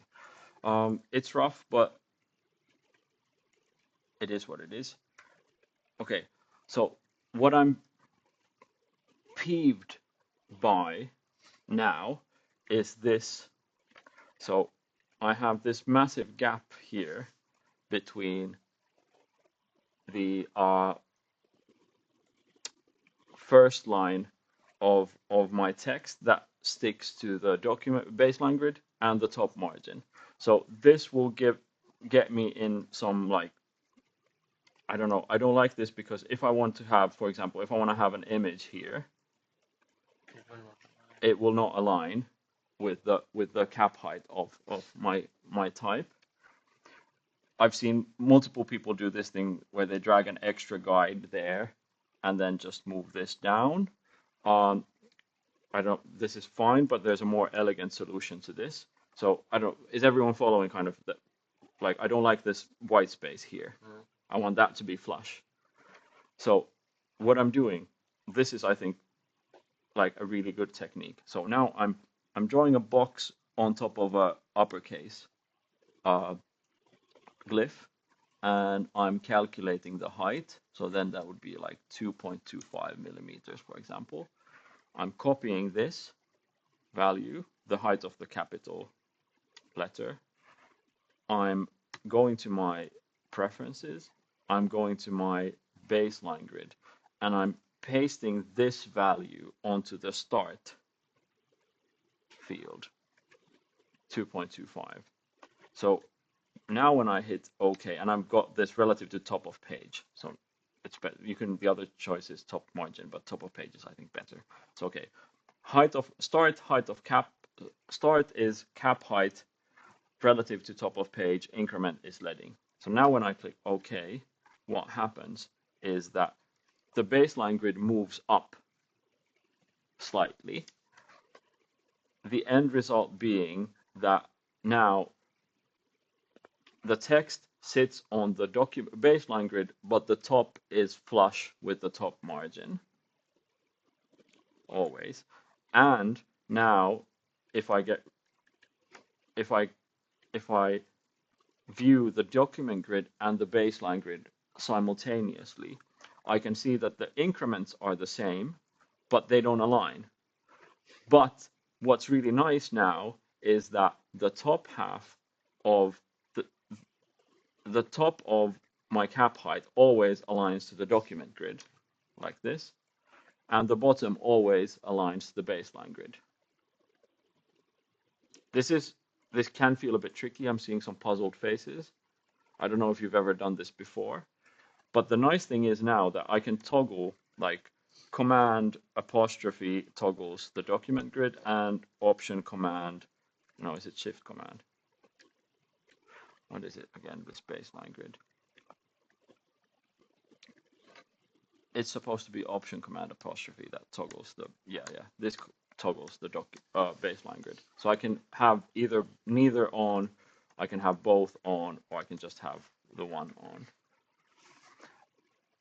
But now everywhere on the page, it's super easy for me to align images. So if I wanted like an image here, for example, like I could draw a box here, and when I just need to make sure that the bottom edge of the box is flush with the green line, the baseline grid, and then the top is flush with the document grid.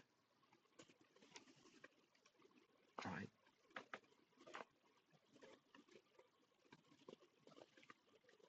And now any box I draw here will always be, flush with both. I've seen lots of people do this where they set the increment to a fraction of the leading. So if you have like a 12-point leading in your body copy, you set the increment to 3 points or 4 points or 6 points. You can do that. The problem with that is that I think you increase the risk of, especially if you have text in multiple columns, that you have your text aligned to the baseline grid, but it's still mismatched because there are so many lines, and it can get confusing if you have like lots and lots of lines. With this system, the increment between the lines is bigger, and you've got two systems that you can use interchangeably or one at a time. I really, really like this system. So now the document grid is flush with my cap height, and the baseline grid is flush with my baseline or my body copy. This means that aligning everything is super easy. Okay, how much time have we got? Okay, I think I can make it to the end in time. Okay, so then, and now after I changed the start of the baseline grid, what happens is my bottom margin won't be flush anymore because the baseline grid has changed. So now I need to change this again. So I'm just gonna do this. Okay, wonderful. Okay, now I need columns. So I'm gonna go to margins and columns. How many columns I need for me is based on the jammed result. So I don't necessarily in the beginning decide that I want to have 7 columns or 9 columns. I usually jam something, and then I set the gutter to 0, and then I start adding columns and see what looks like, what matches. So if you can see that 5 looks quite good. 7 looks quite good as well. 13 actually looks quite good. 13 is a good number. It's very nice to have prime numbers here, or odd numbers in general, because it makes, especially if you're using, so I've noticed I tend to use this system quite a lot, where I have lots and lots of columns. So I have in between, I don't know, 9 and 21 columns on the page, but I've set the gutter to 0. So then I can use, like, if I'm making things in multiple columns, I can use one narrow column as a gutter. So let's try this 13 for now. So now if I switch on my document grid, I'm going to get rid of my baseline grid for a while. What I see is that, okay, it works quite well, but it doesn't fit into my document grid. Sometimes this is fine. Sometimes I want to be extra anal and align this to my document grid as well. So, but now I think we need to use math a little to figure out what sort of numbers this space within the margins is divisible with. So we had 128 millimeters was the width of this. Yes, 128 millimeters. The one square was 4 millimeters. So we've got 32 squares here. What is 32 divisible with? 248. Yeah. 248. So, or if we wanted to have gutters, if we wanted to do like 6 columns, then we would need to subtract 5 from here and figure that out. But let's just do this. Okay, so that means that if I want these to align perfectly, I'm limited to, is it 16? Yeah, I could do 16. So then one increment would be 8. That actually could be quite easy. So I had 10 here when I was just jamming, spitballing, eyeballing. So I could just change it to 8 and call it a day. I could see what it looks like with 8. With 8, it looks kind of fine, but with 4, it's too few. So I could do 16 here. I could also decide that I want to, like, decrease the margins by 1 square row. So then I would have 33. So then I could do 11. But let's just do this 16 for now. Or the other shout would be to do 8 and then add like guides manually here. So then I have, actually, let's do this. This is a nicer selection. Because now I've got, like, I can say that I have these big guides and I have these small guides.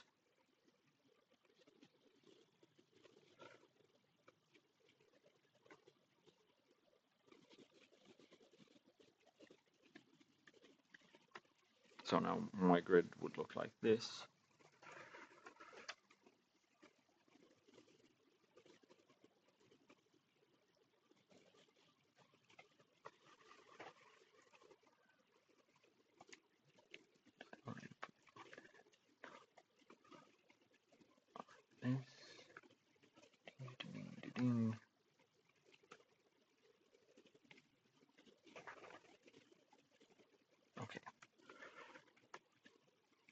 Okay, that was surprisingly easy. But then here I want to change this to -8, 8, 8, -8, 8, 8, but then this.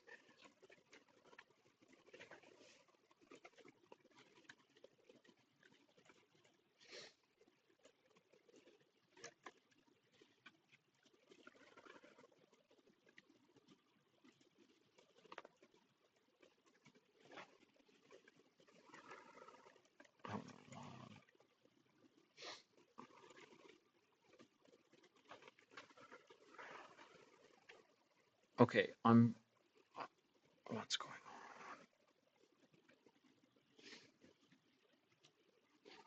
on? Yes, yes, yes, wonderful. Oh, and these boxes now I can align to my grid.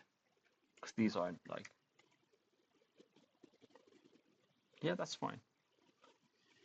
So they're always aligned to here. So then this is, oh, if I had 8 here, okay, accidental golden ratio. Uh, I had 8 columns and I'm doing 3 empty ones and then 5 filled with the question. So then this should be here. Optical training. Yes. Colonized imaginations.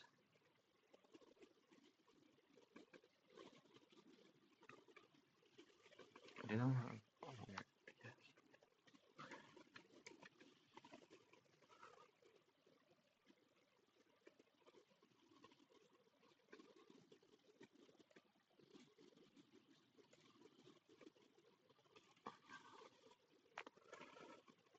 And then this would be here.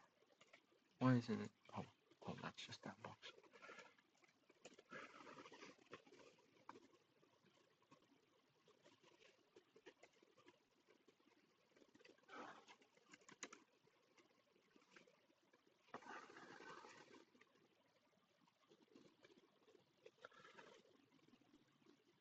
Okay, wonderful. Oh shit. I had that. I shouldn't make mistakes. Because of the backdented thing. Oh, that's still there. Okay. Okay. So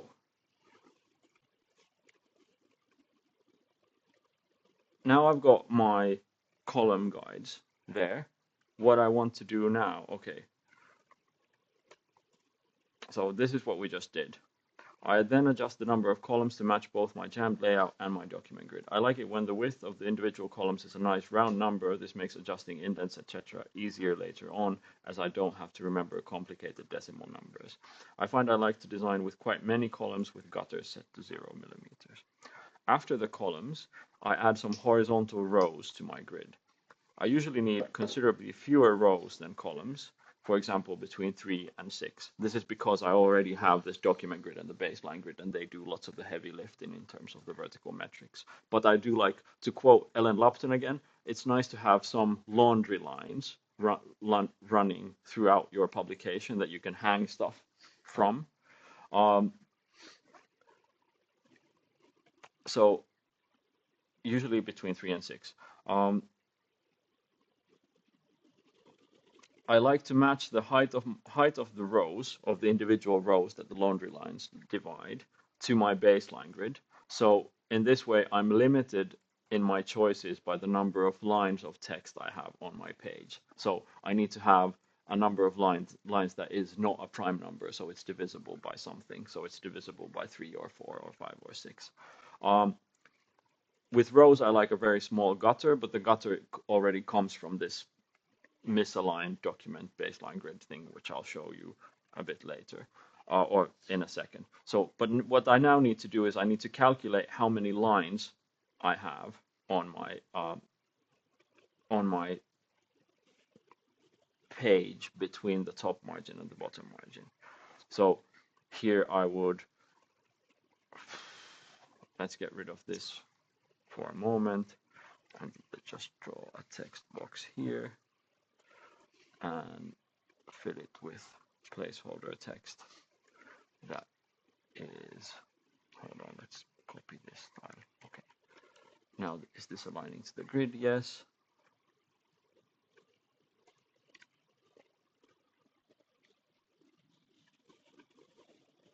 Like that. Okay. Now it's filled from the top. So what's the easiest way to calculate the number of lines?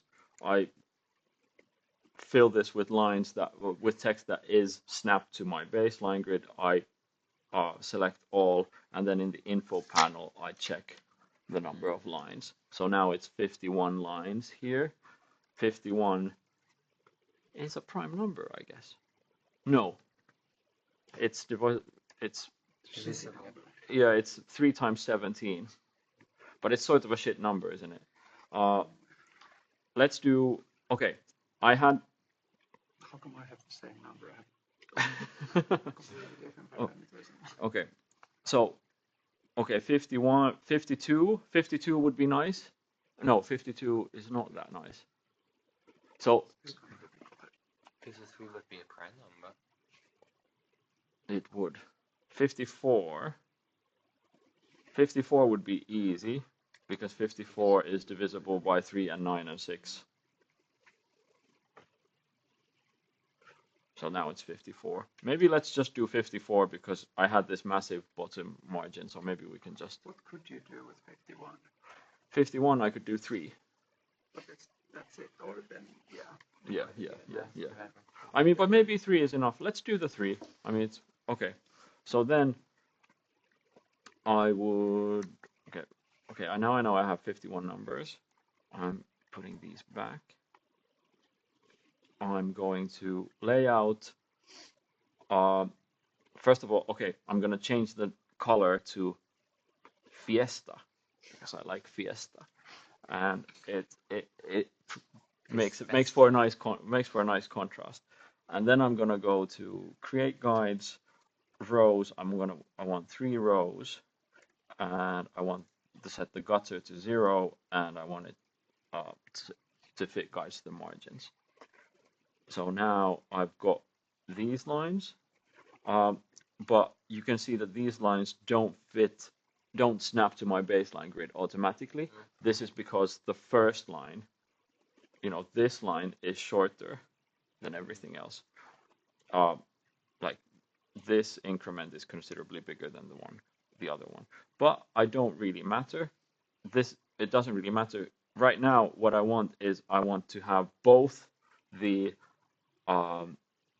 document grid on and the baseline grid on.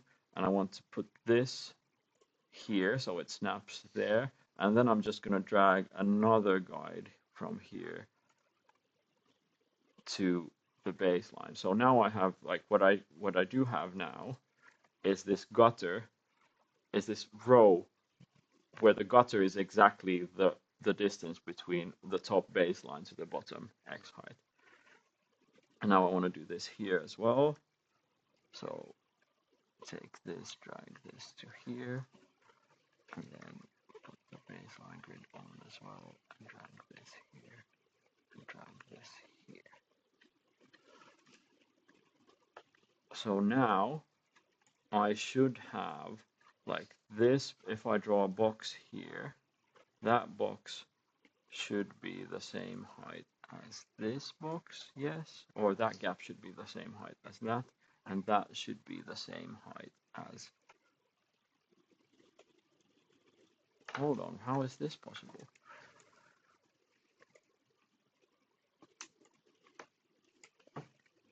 I thought that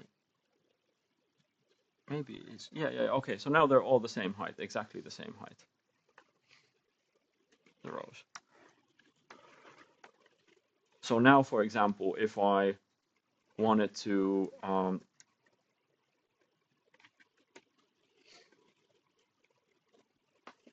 like now I'm quite happy with this, weirdly, because everything aligns. Like I can do the document grid, everything aligns. I can do the baseline grid, everything aligns.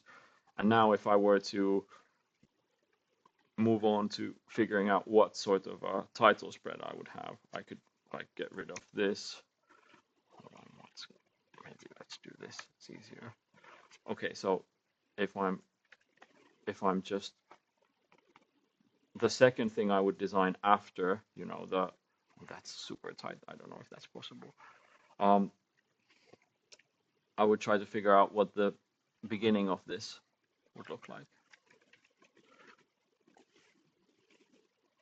So now I'm kind of moving back to, now that I have a grid that I'm sort of happy with, I would move on to designing more elaborate layouts, title spreads,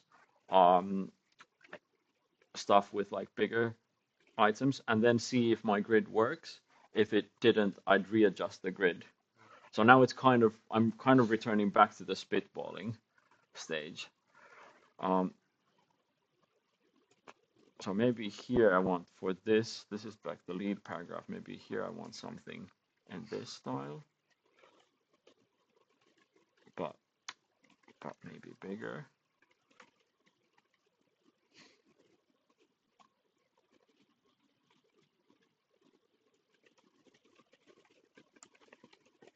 Let's get rid of this negative punctuation and let's do ×2 ×2.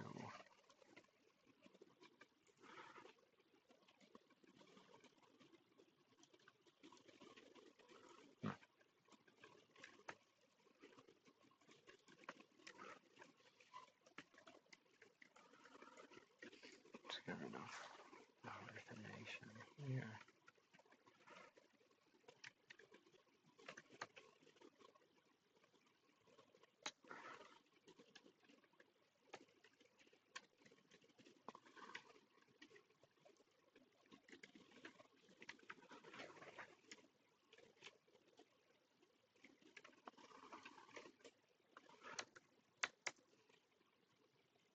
Okay, let's do something interesting with this.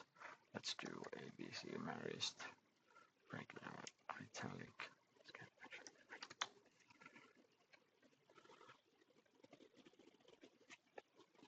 That's too big. So for secondary styles, like styles not the body copy, here you can be like very, I think it's best to be quite like rough and not systematic and just do them by eye, like what fits, what looks good, what works, and like not, I think in terms of the body copy and the underlying grid, it's best to follow a system, but then these elements are much more purely visual. And I think here, if you stick to a very rigid system, it's gonna limit your expression a bit too much. So here, I guess, let's do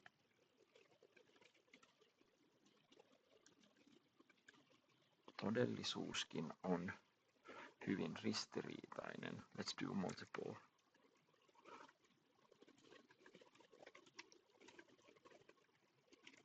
It's a bit awkward to have quotes on the cover, on the heading.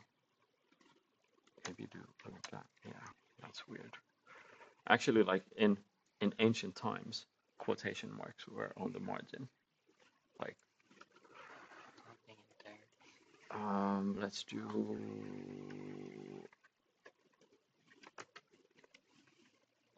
100% here, and then let's do big. And then let's do this thing also in ancient times, you know, in ancient times you didn't have uppercase italics.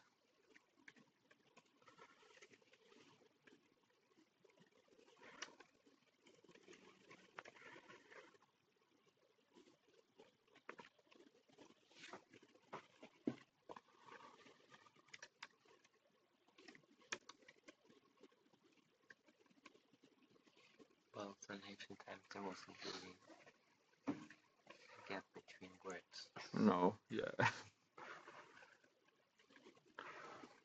Okay. But then I would kind of go on building it from here.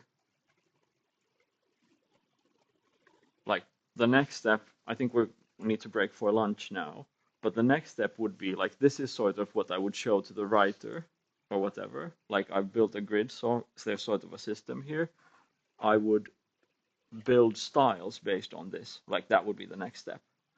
Like I would use this to build my body copy paragraph style. I would use this to build whatever else. I would make sure that I have all my styles ready. And then after lunch, I would import my text, my actual text here. But now, like, but the focus here was just purely on like, making like the board and the pieces. And now the playing starts later on. But this is sort of, for me, this is a very pleasing or pleasurable stage of the design process because it feels like there's lots of fruitful potential for things to go in any direction. I don't know if I can, maybe I need to move these a bit further out from the, but I don't know, maybe to go back a bit. The process was, okay, format first, body copy second.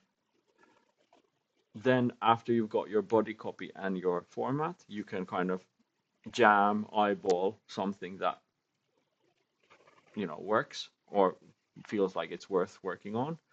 Then document grid, then realign everything to document grid, then baseline grid, realign everything to baseline grid, then columns, figure out a system that works with the document grid and works with your jammed layout.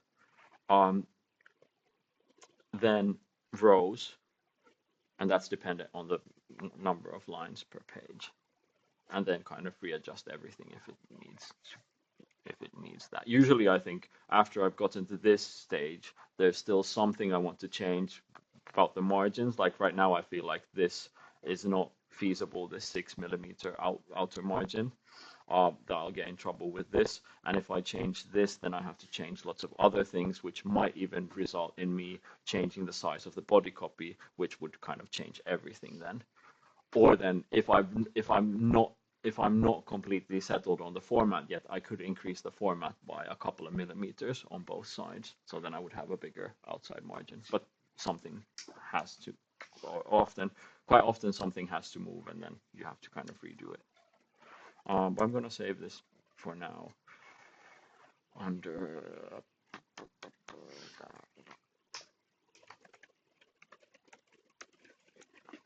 text. Okay. And after lunch, let's look at building the required paragraph and character styles, looking at the intricacies of those styles, looking at stuff related to text import, looking at stuff related to grep utilities, and if we have time, like for footnotes and maybe for some Finnish hyphenation stuff. All right, thank you. I hope this was informative. I kind of forgot that I was being recorded at some point, which is, I guess, good.